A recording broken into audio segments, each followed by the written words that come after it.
The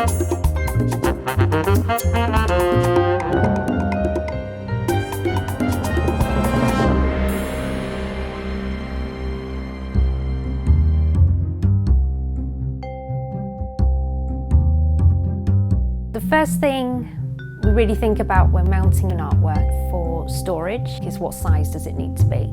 And this is often dictated by the size of the paper, the sheet on which the artwork is printed, which is very much the case with this one. On the face of it, it looks like it could fit into an imperial size, which is one of our 7 standard mount sizes that we use here, just really to help us be efficient with our storage space. But upon looking at it, I can see that the print isn't central to the sheet. And so in this instance, it's going to have to go into a slightly larger mount size, an atlas mount size, in order to accommodate the difference in the sizes.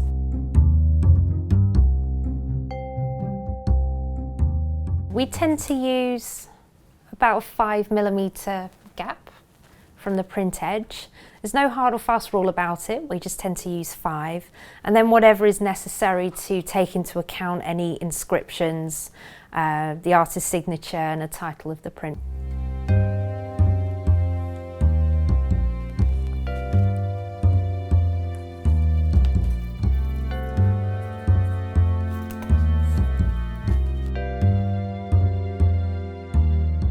So my next consideration will be what type of mount board we're going to use. And here at the museum we use a couple of different types. For prints we traditionally use conservation board, and for drawings we'd usually use museum board. It's a lot purer, but we always use very high quality boards when mounting our artworks. This one here in particular, because it is a larger size, we're going to be using slightly heavier board. So I'm going to be using a conservation board, but a 6-ply board. Because it's bigger for this size, and when you're handling your board, you don't want your backboard in particular to be floppy. You still want the artwork to be well supported by its backboard, but also because the surface of this print is quite undulating. So the extra depth of the 6-ply mount will just give us that bit more room between the top of the printed surface and the top level of the mount when it's in storage, just to ensure that the surface of the print is well protected.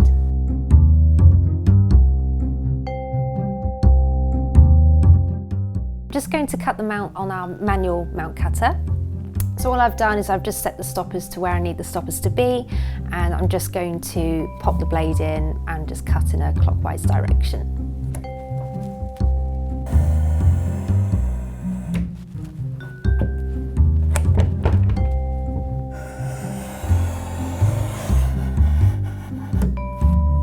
So what I'm doing is just testing that the blade's gone through. I'll just do it again.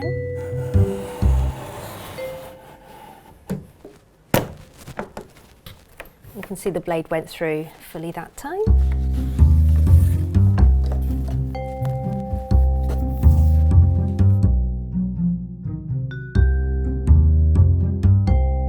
So before I assemble the mount together, I'm just going to check that the aperture fits our print. And I'm also going to use this opportunity just to check that we have enough of a gap between the surface of the print and the top of the mount, so that we know that the surface of the print is well protected while it's in storage, or perhaps when it's in framed and going on loan. So you can see there that we've got a nice big gap there, so there's plenty of room for the object to breathe. So just one of the finishing procedures here is just to round the corners of the mounts, which I'm doing with this corner cutter. And this just helps to remove the sharp corner of the mounts. When you're handling mounts, there's no risk of any damage either to mounts or even possibly to artworks by sharp corners. So just going to cut a strip of linen tape, which has got water activated adhesive on the back, and just with a little bit of excess so that I can trim that off once it's all dried. So I'm just going to line these up and weigh them down so they don't move while I'm putting the tape on. I'm just applying just water to the back of the tape.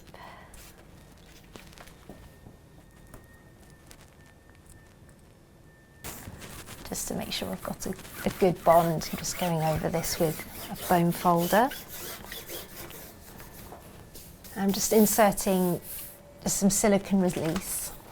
This is so that the tape can dry out, moisture can still move through that piece of paper, but the tape isn't going to stick to itself if there's any adhesive that's made it onto the front side of it.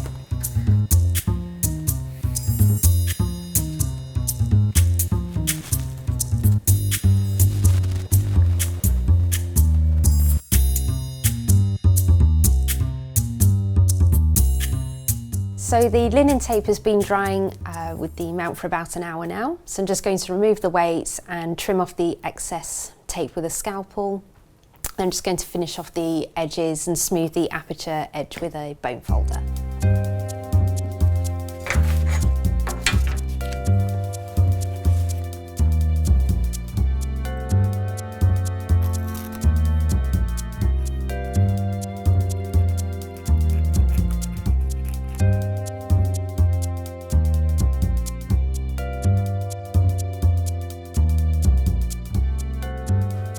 So the next thing I'll be doing is just all this around the edges.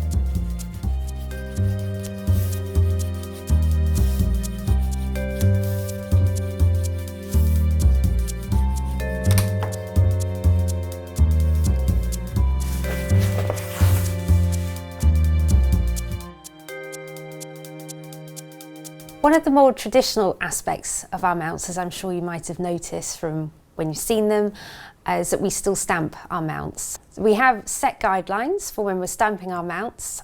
This gives a really consistent look across the collection. So for this particular mount, I'm just going to stamp the artist's name, its registration number, and also its acquisition details before I hinge the object into the mount. What I'm going to do initially is just mark up where I need to stamp the artist's name. So I do this a third of the way down from this outer edge of the aperture to the bottom of the board. And then the registration number and the presented by, again that's a set number of mils up from the bottom, so I'll be doing that at 16 millimeters, which is standard for registration numbers and credit lines.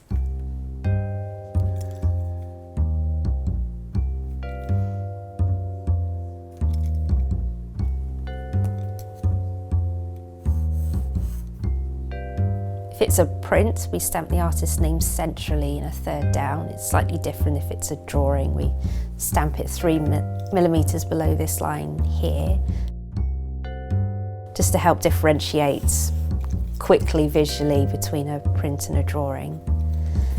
And then this edge starts about 16 mil in from the edge.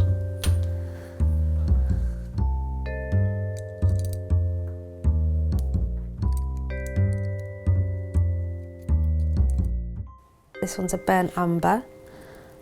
It has all the appearance of sepia when it's actually stamped. And I'm just doing this just to warm up the ink and get it nice and sticky so you get a good impression. I'm just going to test it just to check the spelling.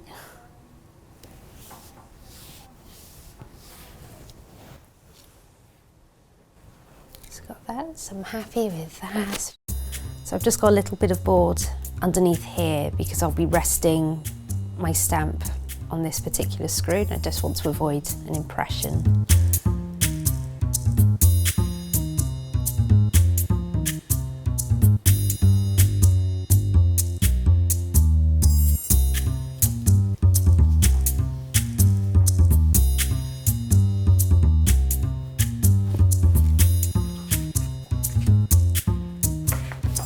This time I'm just using a couple of bits of scrap board just to raise the level of this. It's just to help stop any skidding once I've committed the stamp to the mount and and roll it.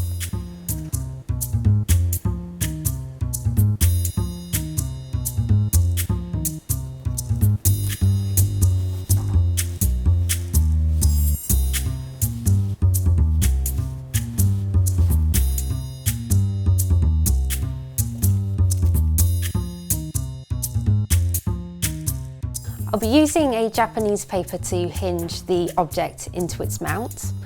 We use Japanese papers because of their strength, their longevity, and the fact they're so versatile and come in such a variety of thicknesses which we can use to best suit our artworks. So I've had a look at my particular object, and it's a thin paper, and as such I'm going to be using quite a thin Japanese paper to hinge it in.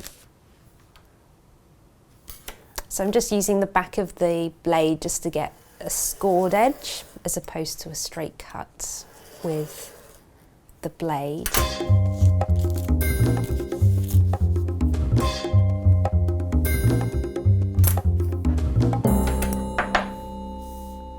For this particular print, I'm going to use a hinging method called T-hinging, which will become clear as we put the hinge on and hinge it into the mount, but essentially it's a two-part hinging process. I'm just going to attach tabs along this edge of the print, directly on, only about 5mm on the back of the object. And then the second part, when we hinge it into the mount, we'll just finish the hinge off with a little T across it, a little T-bar across this hinge here. So when it comes to thinking about the number of hinges along a particular print, it again just depends on the print, how big it is. For this one, I'm probably going to put just 4 tabs along this top edge here, and we hinge all our prints from the top.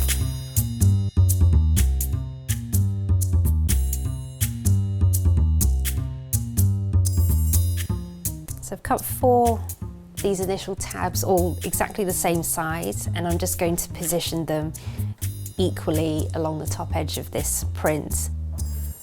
So for the pasting, I'm just using methyl cellulose. We use this for the vast majority of our hinging.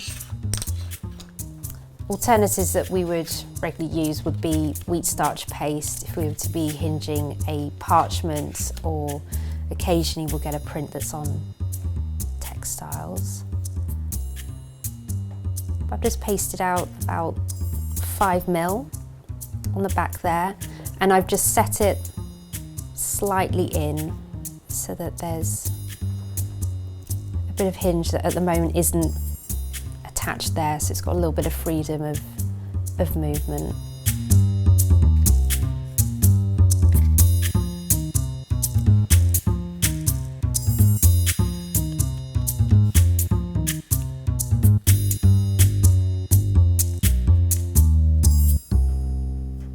Now to dry the hinges, again because it's quite a thin paper, I want to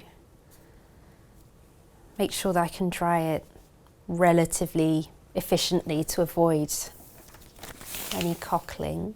It's got a layer of blotter underneath, a silicone release paper just to stop this top layer of blotter sticking to the hinge, and means that the moisture can still escape.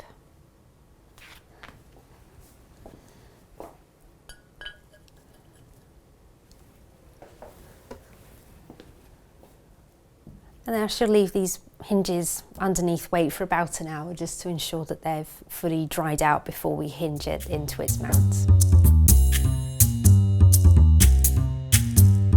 So those hinges are now dry on the print. So all I'm going to do is now position it into its mount, lightly weigh it down, and do the final stages of hinging, which is just pasting this hinge onto the back balls and then applying the T-bar to finish.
So I'm now applying the final layer of Japanese paper to the top of these hinges, which helps give it its name of a T-hinge. It's just this finishing strip of paper.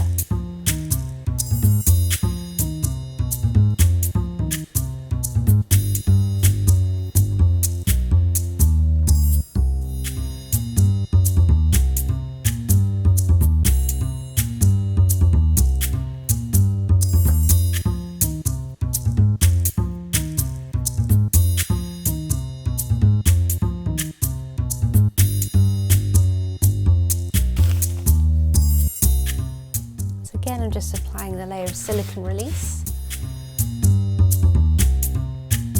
just while the hinges dry.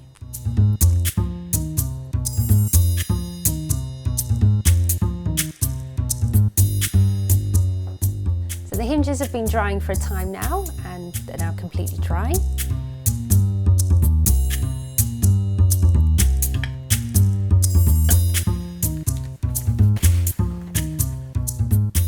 And that's the mounting process complete.